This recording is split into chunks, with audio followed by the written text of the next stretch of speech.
So I'm going to jump right into it because I'm worried about making time. For disclosures, I have none, other than I will be referring to some specific trade names, and one in particular multiple times, among vaping devices, but I have absolutely no financial interest in any of those. So our agenda today, I want to talk about what are e-cigarettes, because that may sound basic, but I think it's helpful to really understand what all the components are and the different versions that are out there. And then talk about the prevalence of vaping among our youth, and the health effects of vaping, what we know so far. And I want to spend some time talking about how we should talk to our patients about vaping and our clinical encounters. And then also focus on what's some advocacy that we can do outside of our clinic walls. What are regulations that we can push for to prevent future use? And then, there's been a lot of terrifying media coverage lately about vaping-related lung illnesses. Although the really focus of this talk is about the epidemic of nicotine vaping among youth.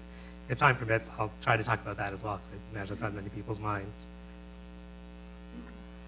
So, what are e-cigarettes? Well, the picture on the left there sort of shows you the evolution since they first came out. When they first came out, they looked just sort of like cigarettes, and then pens came into more favor, and then box mods became the more popular device. Those are devices that are like tanks where you can refill it with different e-juices. And then more recently, what really is the most popular type of product now are vape pods, which have pre-filled cartridges that you just snap in and they're ready to go. What e-cigarettes do is they heat a liquid solution to a high enough temperature that it produces an aerosol that can be inhaled. And e-cigarettes are battery powered. Some come disposable, but most are rechargeable.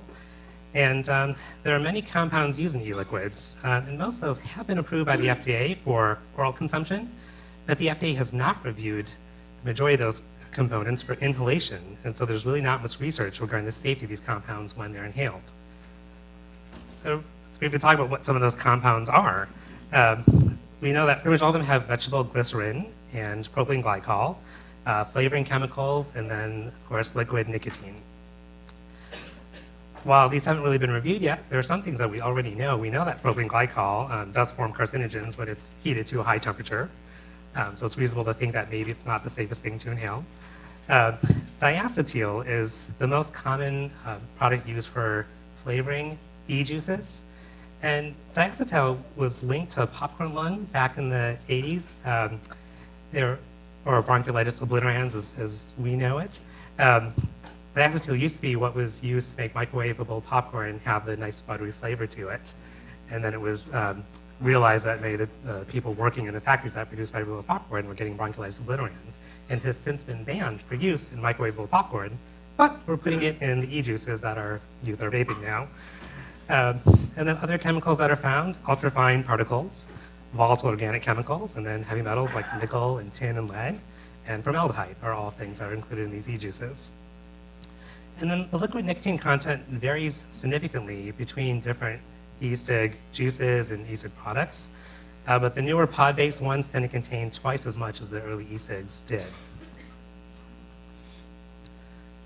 So pods, like I said, these are pre-filled cartridges that are meant to be, you just snap in and they're ready to go. There's really no fuss to them. So these are very appealing to consumers because they're low cost. You could buy a single Juul device for about $35, and 4 pods will cost about $15 right now. They're low maintenance, they're easy to use, and they're very sleek and discreet. Fits right in the palm of your hand. And the top selling brands are Juul and Fix and MyBlue. I have to tell you, when I first shared my slides with the CME committee, I had Juul over the talk, and they said, you really need to take out every mention of that specific company.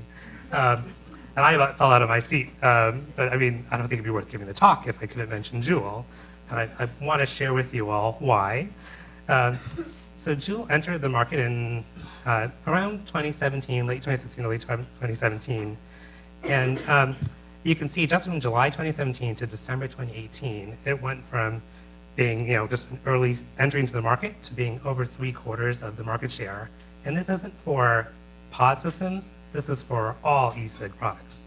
And the share is even higher than this chart shows. It's gone up even above that 76%. So it really is primarily what's being. Hey guys, thanks for watching. To continue, please log in or create an account for free. Thank you for your support.